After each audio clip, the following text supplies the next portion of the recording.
Assalamualaikum dan salam sejahtera semua. Tanpa lagi abang nak perkenalkan kepada orang, semua dah kenal model ni. Yes, ini adalah antara model legend lah kita katakan. Dah lama dan kebanyakan antara kita tak kisah budak-budak ataupun orang muda ataupun orang tua, semua kenal yang ni. Yes, ini adalah Toyota Supra ataupun Toyota GR Supra. Dan walaupun semua orang kenal, ada juga orang yang kecewa, ada orang duk marah, ada orang kata dah tak suka yang ini. So macam-macam lagi lah. Jadi untuk video kali ini, kita akan ceritakan dengan lebih lanjut apa yang ada pada Toyota GR Supra ini.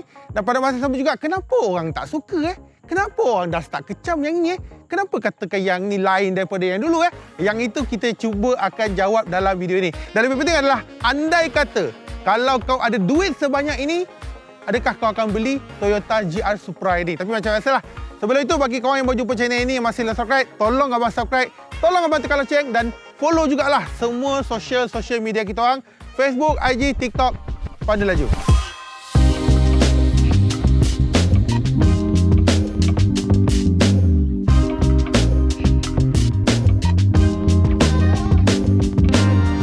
Macam abang katakan, tak perlu abang nak kenalkan terlalu detail sebab majoriti antara kita dah kenal dengan model ini walaupun ada yang kecewa. Okey. So, kenapa model ini cukup popular? Okey, kalau ikutkan untuk sejarah Toyota Supra ni, dia start daripada tahun 70-an lagi. Iaitu kalau tak silap abang, start daripada 1978. Pada waktu itu, dia tak namakan sebagai Supra tau. Pada waktu itu, dia dinamakan sebagai Celica XX. Okey? Dan selepas itu baru dinamakan sebagai Supra. Dan sekarang ini telah berada di generasi yang kelima ataupun MK5 lah. So sekarang ni dah 5th generation di Malaysia.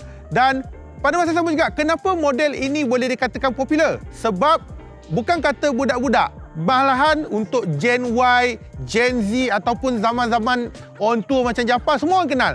Because of untuk model ni, dia sering diangkat sebagai hero. Sebagai contohnya, kalau kita nampakkan dekat cerita Fast and Furious, kita boleh nampak KTM ni. Ataupun kalau Wangan Midnight pun boleh juga nampak. Ataupun kalau kita masuk dalam game Need for Speed dan macam-macam lagi yang kita boleh nampak. Model ini sering dijadikan antara kereta powerful ataupun kereta untuk dijadikan sebagai perlumbaan. Dan pada masa sama juga, ada yang kecam katakan, bukan kecam, ada yang katakan dia dah tak suka sebab dia katakan untuk Supra ni dah tak macam, dia dah tak ada feel JDM yang dulu-dulu. Because of the look dia macam apa? Dia memang nampak macam BMW Z4. Kenapa dia look nampak macam BMW Z4? Because of the collaboration yang dilakukan. Yes, ini adalah antara joint venture antara Toyota dan juga BMW. Di mana untuk model ni, boleh katakan majoriti lah dia gunakan barang daripada BMW. Kecuali untuk yang inilah, untuk GR Supra ni di-developkan oleh tim Gazoo Racing GR, tetapi pada masa sama juga dia collab dengan BMW. Yes, kau nak katakan that's why lah, itu antara reason kenapa orang kecewa sebab dia dah tak ada feel JDM, dia dah jadi Continental car. Because dia ada cerita tau sebenarnya, ada panjang cerita kalau kita nak ceritakan pasal Supra. Termasuklah kenapa perlu ada collaboration. So, long to be short, boleh katakan macam Toyota pun tak nak ambil risiko because nak buat sesuatu kereta mengambilkan kos yang sangat-sangat tinggi dan memandangkan dia nampak BMW ada Z4, so dia pun hello BMW, dia katakan, nak tak buat collaboration? So, BMW pun kata, aku punya number pun tak bagus sangat pasal Z4. Dia cakap lah hati lah kan. Dia kata, okey, jomlah kita collab. So, maka terhasillah yang ini.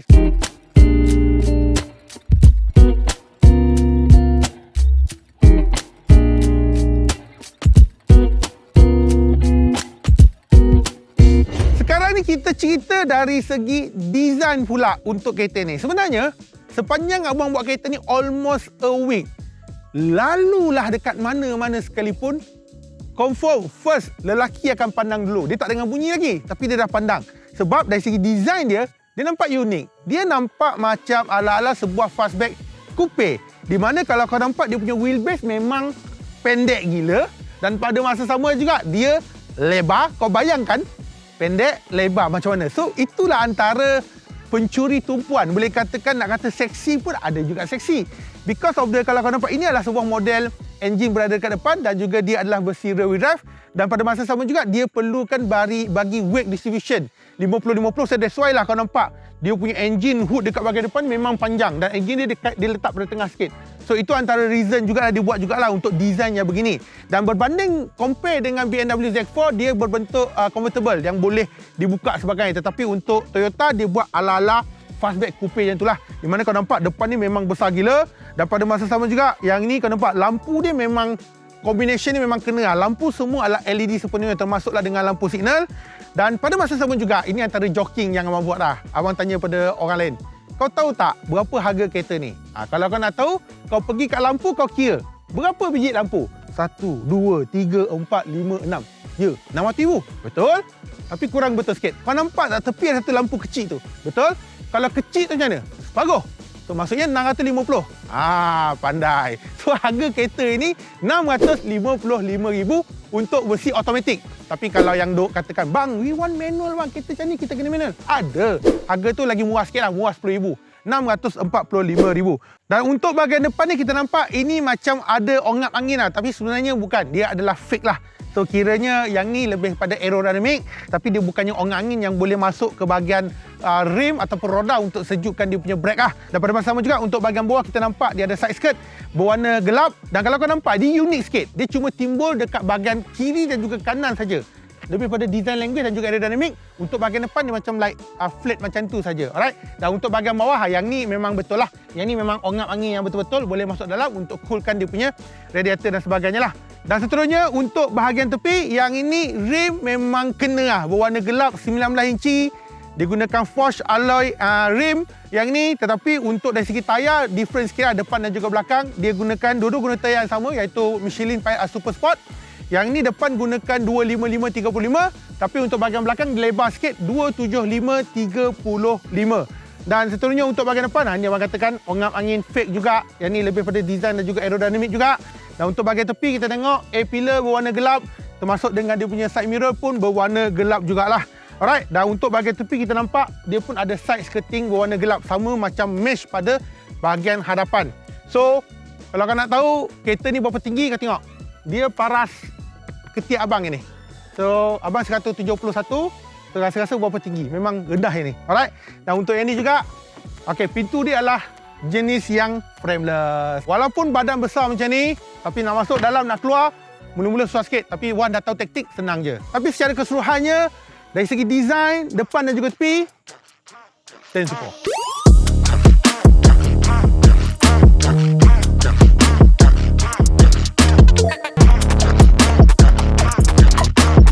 Berlainan pula untuk bahagian belakang, abang boleh katakan abang lebih suka di bahagian belakang ini. Dia nampak lagi seksi ataupun lagi wow dekat bahagian belakang ini lah. Di mana kalau kau nampak dia memang jenis yang slope ke bahagian belakang. Ini adalah fastback coupe dengan dia ada ducktail dekat bahagian sini. Alright. Dan pada masa sama juga kita nampak dia punya lampu memang memang sport car lah. Mana-mana sport car kita nampak dia punya design, exclusivity, dia punya kemewahan dia ada dekat bahagian sini juga. Alright. Dan seterusnya untuk bahagian tepi macam abang katakan, ini adalah fake vent. Fake punya ongak angin. Dan di sebalik ini kita nampak macam kelakar juga ada logo Toyota. Lepas tu kalau tak Toyota, takut orang tak tahu ke? Itu kita tak tahulah. Dan juga dia ada badge Supra dekat bahagian sini. Cuma yang untuk GR Supra ni dia lebih rendah diri. Di sebaliknya kalau kau nampak model-model GR, dia orang kecoh sikit tau. Kenapa abang kata kecoh? Depan dia letak badge GR, tepi letak badge GR, belakang pun sama. Tapi yang ni dia letak satu je dekat bahagian sini. Bagus. Dan seterusnya untuk bahagian ini kita nampak bahagian belakang sama juga dia mesh depan, tepi dan juga belakang. Bumper belakang, bahagian belakang ni kita nampakkan lead dia ni. So yang ni berwarna gelap dan agak besar jugalah. Dia punya agak besar pi juga. Di mana untuk bahagian bawah ini adalah lampu fog lamp Dan untuk bahagian dalam ni dia taklah besar sangat. Tapi at least nak balik kampung, nak letak dua beg, okey lah. Okey, dan pada masa sama juga yang ni macam abang katakan adalah versi coupe. So kiranya dia boleh akses terus ke bahagian dalam. Dan walaupun tangan kau nak masuk daripada dalam, nak ambil barang pun boleh juga. Alright. Dan untuk yang ni juga kita nampak ada dua tailpipe exhaust dekat bahagian sini dan dua-duanya adalah function juga. Dan ada yang bertanya pada abang kan, kereta power macam ni, dia minum minyak apa? Kita tengok sikit. Kalau sebelum ni kita review Toyota GR Corolla minimum 97. Kita review XT6 minimum pun 97. Yang ini minimum RON 95. So, kalau nampak kereta ni pergi isi minyak kuning, janganlah marah ya. Janganlah kecam sebab minimum dia 95.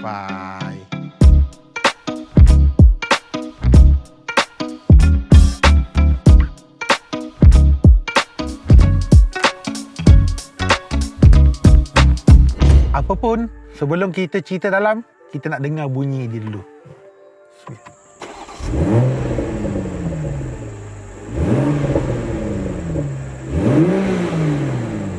Sport mode.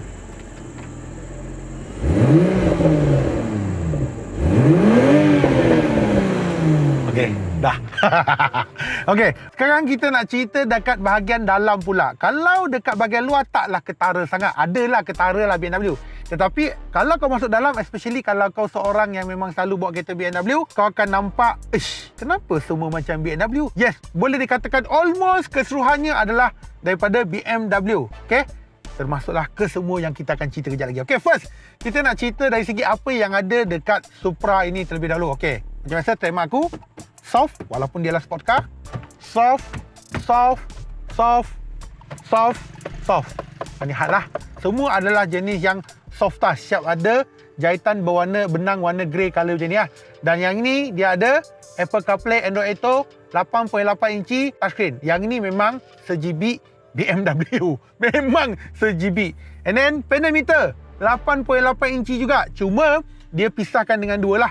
Satu bahagian orang katakan RPM, satu lagi adalah pada bahagian untuk speed dan sebagainya lah. It's a very straightforward, sangat-sangat mudah faham. Memang macam ni lah, sport car memang kena straight to forward. Dia tak boleh complicated sangat. Dan untuk bahagian steering pun sama juga. Semua adalah button-button. Siap ada dengan pedal shift jugalah. Pedal shift yang ini macam ni, kotak gear, automatic 8 kelajuan lah. Tapi kalau manual, dia memang tak ada yang pedal shift lah. And then, side signal dan juga wiper, se-GB BMW juga. Speaker, dia ada 12 ke 13 speaker kalau tak silap abang. Semua adalah gunakan JBL punya speaker. Dan untuk bahagian tepi, semua lampu-lampu ni control semua adalah BMW, termasuk bahagian tepi semua adalah BMW. Dan seat kesemuanya adalah like semi bucket seat. Semua adalah fully leather sepenuhnya dengan jahitan benang berwarna grey colour jugalah. Dan untuk yang ni kalau kau nampak kan, walaupun dia ada electric power seat, dia juga ada lumbar support. Okay, tapi kalau kau nampak kan, inilah position seat abang. Okey lah, ada ruangan sikit dah nak kena kepala. Dan seterusnya untuk bahagian tepi, dia memang tak ada armrest ada, tapi dia tak ada ruangan simpan armrest. Sebenarnya armrest yang ni dia sekalikan dengan 2 cup holder dekat bahagian sini lah. Dan di sebalik yang ni kita nampak dia ada kemasan carbon fiber. Yes, this is carbon fiber man. Ni carbon fiber pada bahagian tengah. Untuk bahagian sini adalah like sistem kawalan infotainment. Untuk yang ni semua adalah BMW. Yang ni pun ada juga. Yang ni mode dia ada 2, normal mode dan juga sport mode. And then everything, the safety system semua berada bahagian tengah. Ia ada electric parking brake jugalah. Yang ni twin gear pun BMW juga. Dan pada masa sama juga, yang ni dia ada wireless charging. Dan ini saja untuk ruangan yang sedia ada. Macam ni lah. Sebuah sport car memang design dia macam ni. Dia kena sweet and simple. Dia tak perlu complicated, banyak-banyak button-button. Tidak ada. Semua memang straight to the point. Tapi nak katakan stress bawa kereta ni, tidak, sebab abang dah biasa. Tapi masa dulu awal-awal ambil Supra, abang akan rasa stress. Sebab apa? Sebab dia punya body wide. Dia punya body dah lebar. Pada masa juga nampak panjang kat depan ni kan. So kita rasa stress, macam nak agak-agak payah. Tapi once dah lama, once dah kalau kau bawa 2 hari lah. Kau bawa 2 hari, automatically kau akan rasa suka dan juga kau akan rasa mudah nak bawa kereta.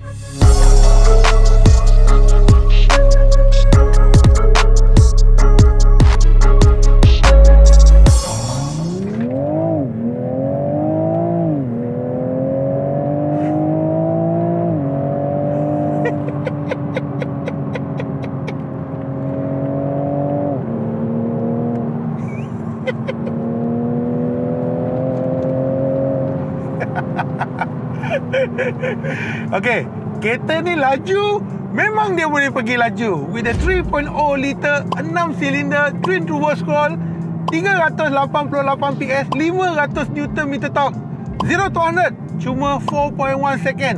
Dan top speed dia adalah 250 km sejam. Kita tutup sport mode kejap. Dan selain daripada sport mode, sebenarnya untuk kereta ni dia ada 2 mode je. Dia ada normal mode dan juga dia ada sport mode. So kiranya untuk yang ni dia memang ada 2 mode sahajalah. Dan dari segi speed memang ada. Dan kalau nak comparekan with the Supra yang sebelum ini, bukannya GR Supra, Yang ni dari segi horsepower memang dia naik banyak. Tetapi kan, untuk normal usage bagi saya adalah more than enough lah. Dan kalau time laju, dia cuma sesuai untuk di kawasan-kawasan yang betul-betul lapang dan betul-betul yang di highway boleh lah. Tapi di kawasan-kawasan macam ni, normal drive pun dah okey dah sebenarnya. Dan dari segi keselesaan, okey lah. Hentakan dia quite good juga, walaupun dia ada hentakan yang agak keras. Tapi kalau kau masuk sport mode, lagi keras, lagi solid benda tu. Tapi in terms of the power, nothing to complain dah. Dan berbalik kepada yang katakan, ramai yang katakan dari segi kecewa sebab bukan lagi JDM dan sebagainya. Memang betul lah. Apa yang seperti mana yang kau kata tu memang betul. Antara yang menjadikan Supra itu powerful ada segi engine dia, tu JZ engine, di mana Toyota boleh buat sebuah engine yang kau boleh bikin, yang kau boleh korek, yang kau boleh buat sampai they can up to 1000 horsepower, 1200 horsepower, yang membuatkan dia tahan lasak. Dan walaupun boleh pergi sampai 1000 horsepower, tapi engine masih steady, engine tak pecah. Itulah yang membuatkan kenapa Supra itu wow. Tapi right now nothing lah, tak payah. Right now jarang lah kita tengok orang bikin kau-kau punya untuk yang ini. Like a normal use, weekend car can be weekend car. Aku dalam seminggu ni aku bawa family aku bawa rumah aku dengan anak aku berjalan. Anak aku paling suka lah, dia sebut 3, 2, 1, go. Belanja sikit kat dia lah. So dia jadi seronok lah. So dari segi situ yang power tu memang ada lah. Anytime kau minta memang ada. Dan dari segi keselesaan, okay, it's a sport car lah. Memang keluar masuk agak susah sedikit. Tapi untuk distance yang aku bawa, aku rasa aku dah isi minyak 2 kali tau. Full tank. Mula-mula full tank sekali, aku isi kali kedua full tank, aku isi kali ketiga full tank. So tandanya apa? Tandanya aku betul-betul enjoy kereta ni. Aku betul-betul suka, not 100% suka lah, tetapi I'm enjoy the ride. Aku suka dengan kereta ini, dengan everything feel. Walaupun daily aku pergi kerja 100 km daripada Sepang ke Jalan Kelang Lama ke Sepang, but I enjoy. Tapi lebih penting adalah aku pergi mana-mana je, mata orang tak terlepas pandang kereta ni. Betul, confirm. Walaupun sekarang ni bukanlah original Supra. Kau faham maksud aku kan?